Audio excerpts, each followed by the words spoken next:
Assalamualaikum warahmatullahi wabarakatuh. Kepada yang terhormat Bapak Nurdi MAG MPD selaku dosen pengampu mata kuliah Sejarah Pendidikan Islam. Baik teman-teman, kali ini saya akan sedikit memaparkan tentang materi pendidikan Islam di Indonesia pada masa kemerdekaan.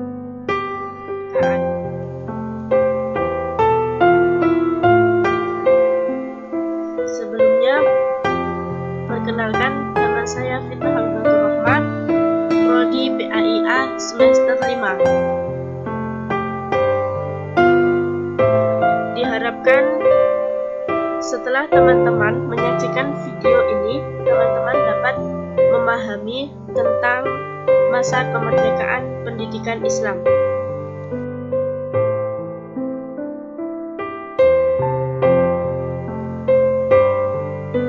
Apa sih pendidikan Islam pada masa kemerdekaan itu?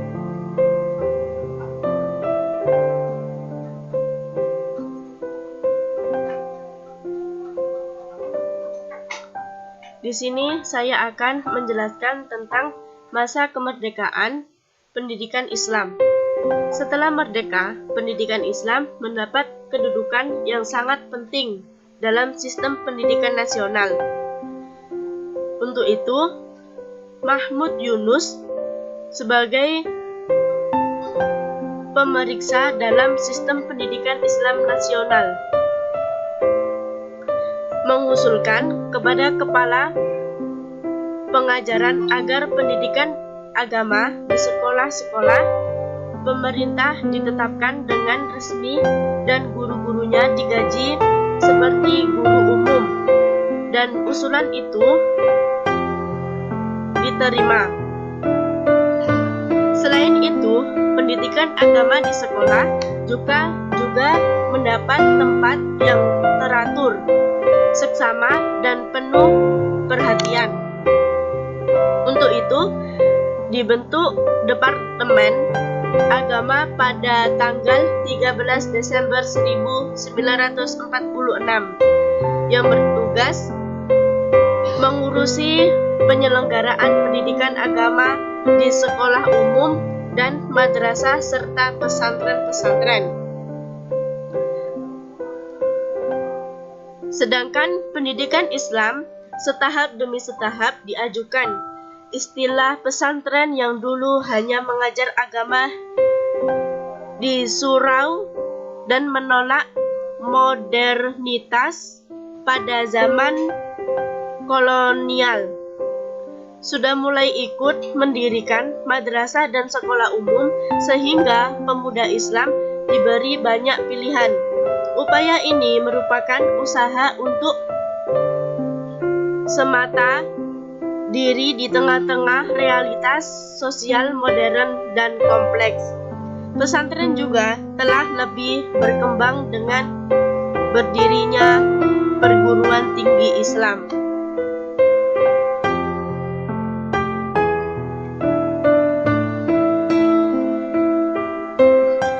Untuk itu, pada tahun 1958, pemerintah terdorong untuk mendirikan madrasah negeri dengan ketentuan kurikulum 30% pelajaran agama dan 70% pelajaran umum. Sistem menyelenggarakannya sama dengan sekolah-sekolah umum dengan penjenjangan sebagai berikut. Yang pertama, Madrasah Ibtidaiyah Negeri, biasanya disingkat dengan MIN,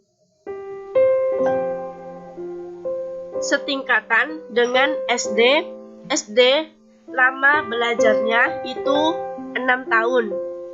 Untuk yang kedua, Madrasah Sanawiyah Negeri, biasanya disingkat dengan MTSN, setingkatan dengan SMP, lama belajarnya 3 tahun. Untuk yang ketiga, Madrasah Aliyah Negeri, biasanya disingkat dengan MAN, setingkatan dengan SMA, lama belajarnya 3 tahun.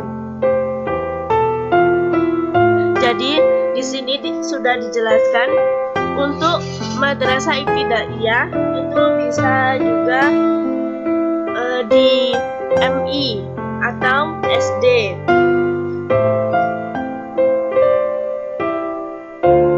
Untuk yang MTS itu sama dengan setingkatan dengan SMP.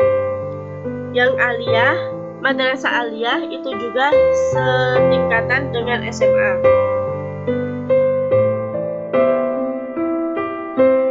Di sini di SMA atau SMP atau di sanawiyah atau di aliyah itu sangatlah diperjelas penjelasan agama-agama.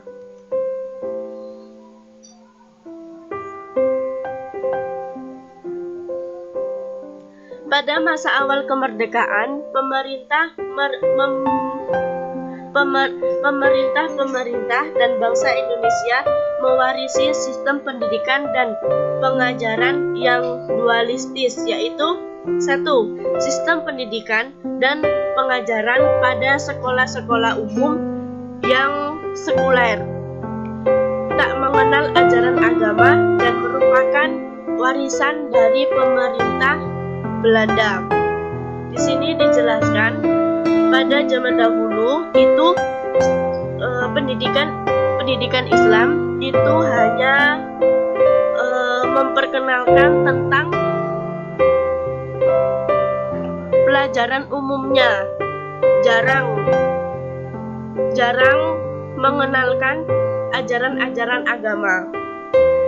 Untuk yang kedua, sistem pendidikan dan pengajaran Islam yang butuh dan berkembang di kalangan masyarakat sendiri, baik yang bercorak isolatif atau tradisional maupun yang bercorak sintesis dengan berbagai variasi pola pendidikannya sebagaimana urutan tersebut di atas.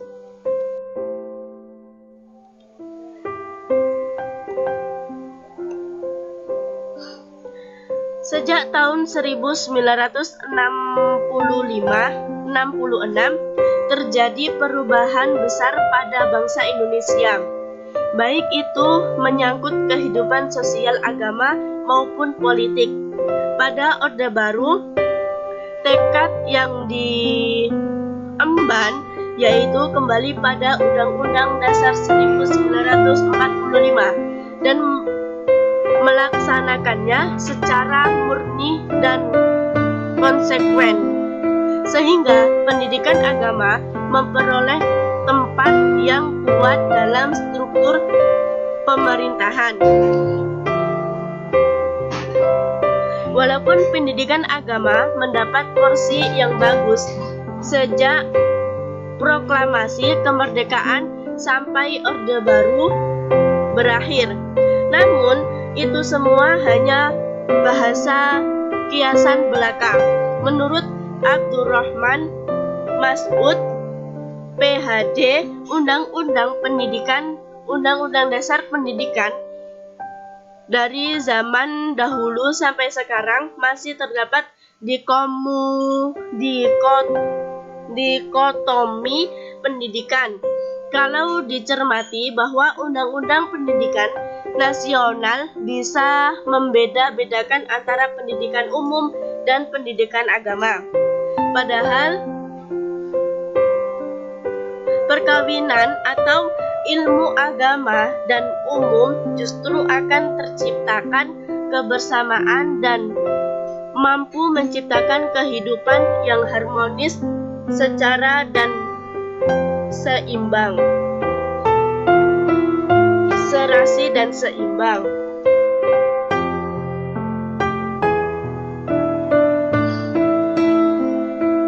Di sini Prof.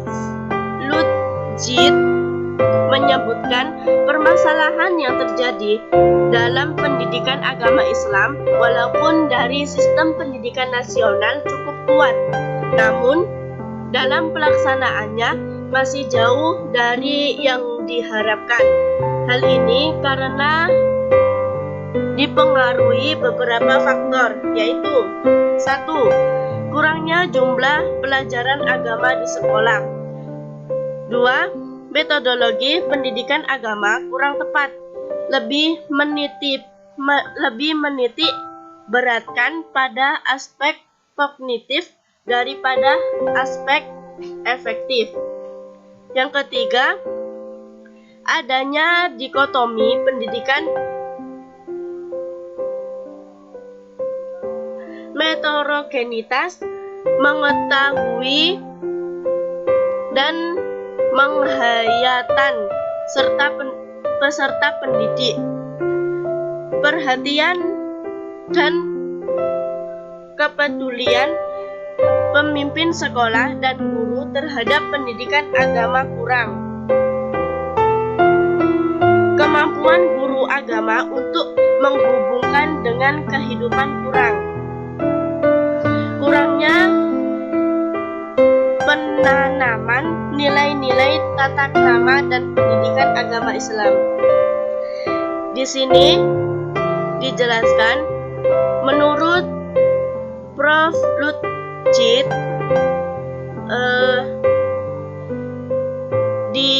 pada zaman dahulu adanya pendidikan Islam, adanya penjelasan tentang agama. Di sini itu sudah disebutkan tentang masyarakat kurangnya memperhatikan tentang pelajaran pendidikan agama Islam. Yang terakhir, pendidikan agama dan sistem pendidikan nasional. Pendidikan Islam harus mampu 1. Membedakan akar peserta didik dari semua kekangan dan belenggu. 2. Membangkitkan indera dan perasaan anak didik sebagai sarana berpikir. 3. Membekali ilmu pengetahuan. Kurasa cukup sampai di sini tentang penjelasan dari saya. Semoga apa yang saya sampaikan bermanfaat bagi teman-teman semua. Wassalamualaikum warahmatullahi wabarakatuh.